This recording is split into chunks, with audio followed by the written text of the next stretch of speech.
Hello everyone, this is CJNovo992 and today, yes, we are back from the brand new video. And today's video, we well and truly are back in business as we wave goodbye to what was an embarrassing, horrific European campaign, and we say hello to what matters most, the bread and butter of the season, domestic football. As the games come thick and fast and we need to drastically improve and pick up the points to save us from having a truly embarrassing, horrific domestic campaign. Now, the next team up that's looking to make it a horrific domestic campaign is none other than tomorrow's opposition. So without any further ado, let's just get right into this bad boy and discuss St Johnstone, who at my current time of recording are sitting 9th in the old spfl. And it's got to be said, people, it's very interesting to look at the St Johnstone side, because on paper you think back to them when we played them the first game, we absolutely tore them to shreds in a 4-0 win at Ibrox. But it's got to be said, this St Johnstone side has well and truly got their house in order, and they have tidied up that defence, which was very, very leaky at Ibrox. Because if you go and look at their span since that game, and actually since the start of the season, they have only been a part of two games all season long that's not been separated by just one goal. That is incredible. One of them being the 4-0 spanking versus us at Ibrox, and the other one was a 3-0 win for St Johnstone versus St Mirren. Every other game they have managed to make it a fight and make it an ugly battle, and again, only one goal has separated it as they've dragged the game down, made it ugly and made it suit them rather than the opposition. And if you look at the last time one half of the Old Firm went up the road to Perth to play at St Johnstone, it was anything but an easy game, and St Johnstone showed what they are capable of, as they could and should have took points off Celtic and made them drop points, not only with the goal that they scored, which we'll speak about in a minute, but the way they went about their business, the way they stifled Celtic, the way they created opportunities. They missed a 1v1, they missed a sitter 3 yards out, blazing it over the bar, and then of course they equalised in the 93rd minute. When you equalise in the 93rd minute, it should be game, set and match, and maybe it would have been, but for what is truly one of the maddest moments in Scottish football for a very, very long time, as St Johnstone had the ball, less than a minute to go, they make a pass, a boy pulls up injured and actually sits down on the park. He doesn't kick the ball, he sits down on the park, and Celtic says, thank you, we'll take that, merci beaucoup. They run down wide and end up scoring a 95th minute winner. You talk about beating yourselves in a truly horrific way. That was the way St Johnstone lost to Celtic. It was that mad moment where someone pulled up injured and sat down. I have genuinely never seen anything like it, people, and the chances that we'll ever see anything like the end of that St Johnstone Celtic game again is very, very slim. But what's getting lost in all the clickbait and all the memes and all the jokes that was made about the boy sitting down and letting Celtic score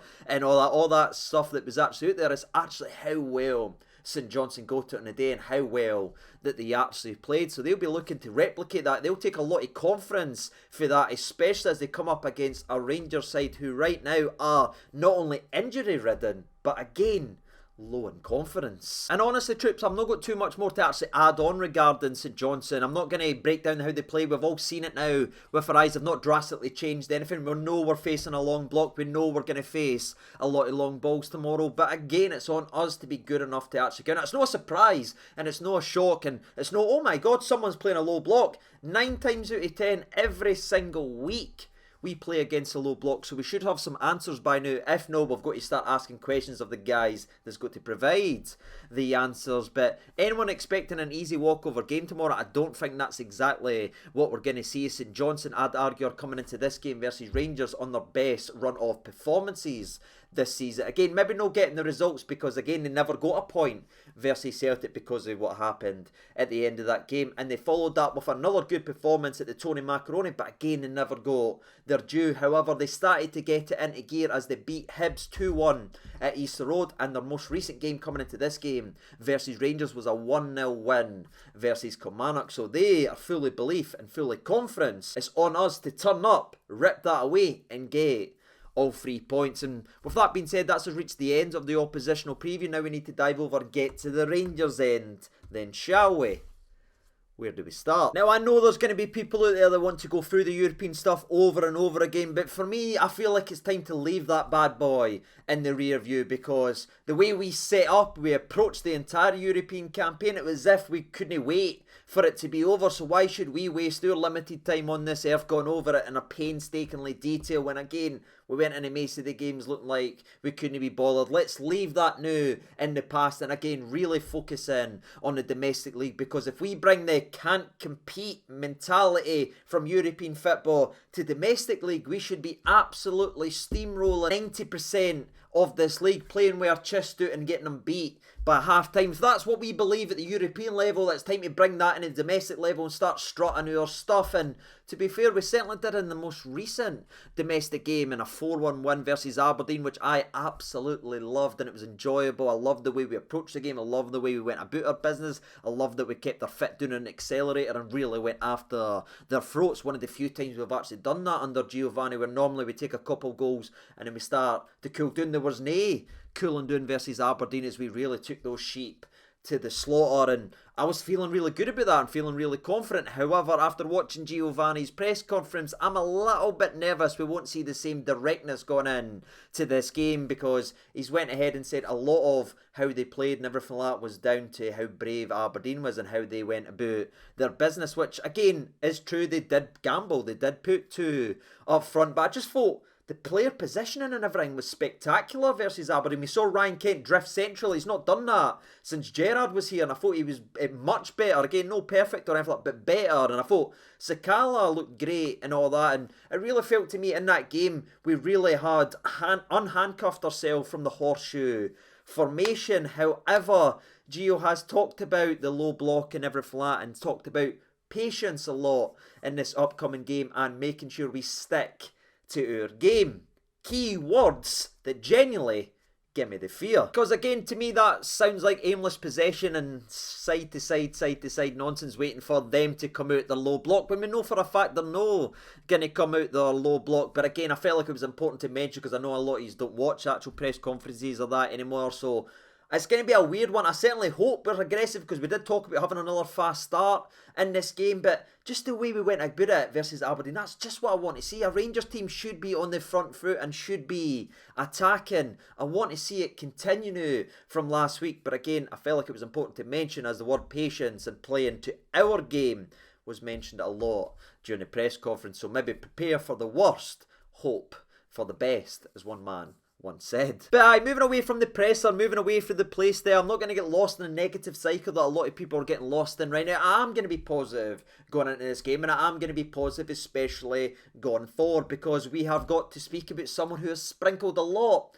of positivity into this football club. And honestly, if it wasn't for him, I don't know where we would be this season. If we didn't have this man scoring the goals he would be, and we were relying on this version of Morelos playing him in all these games, I don't know where would be, ladies and gentlemen. But we have to give a wee bit of a shout out to Mr. Antonio Colak, who's won the SPFL Player of the Month. Fully deserved for the big man, and if it wasn't for an incorrect goal ruled off versus Livingston in the opening day, he would have probably won his second Player of the Month award. But we'll leave that in the past, because it's all gone forward. And I just felt the way everybody's speaking now, not only Antonio Colak, who's great by the way in the way he talks, and you could listen to the lad all day, he just seems to get the mindset that, no, I'm not wanting to just be happy at this goal. I want more goals. I want this. I want more wins.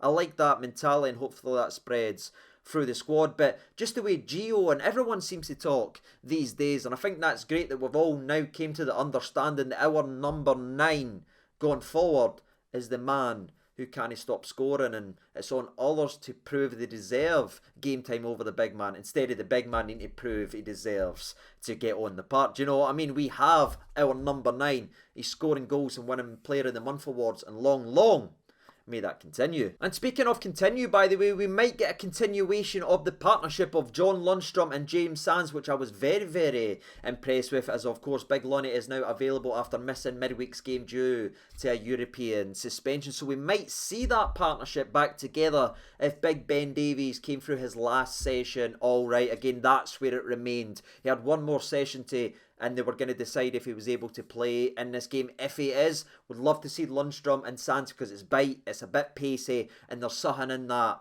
midfield that loads of winning second balls, loads of interceptions that kept firing us forward versus Aberdeen. So I'm hoping we get to see that partnership, along with we get to see Glenn Kamara back for the Rangers shirt. I know he's got his doubters, I know he frustrates a lot of people, but when we're at our best, it's usually when a Glenn Kamara's at his best. And if you look at the midfield when we don't have a Kamara in, who isn't blessed with pace, by the way, but when he's no there, how slow is that midfield? It's not good enough to dominate games of football. So I think that free could be something going forward for this football club, especially when you sprinkle in the likes of the Tillman if we keep being direct. But aye, that's it regarding positive news regarding injuries. Glenn Kamara should be available for selection. Ben Davies has got one more session on him, then they're going to decide. And of course, Lundstrom's back. The rest remain to be the same, unfortunately, as we have Golton, Hollander, Suter, Hadji, Roof, Tom Lawrence, and of course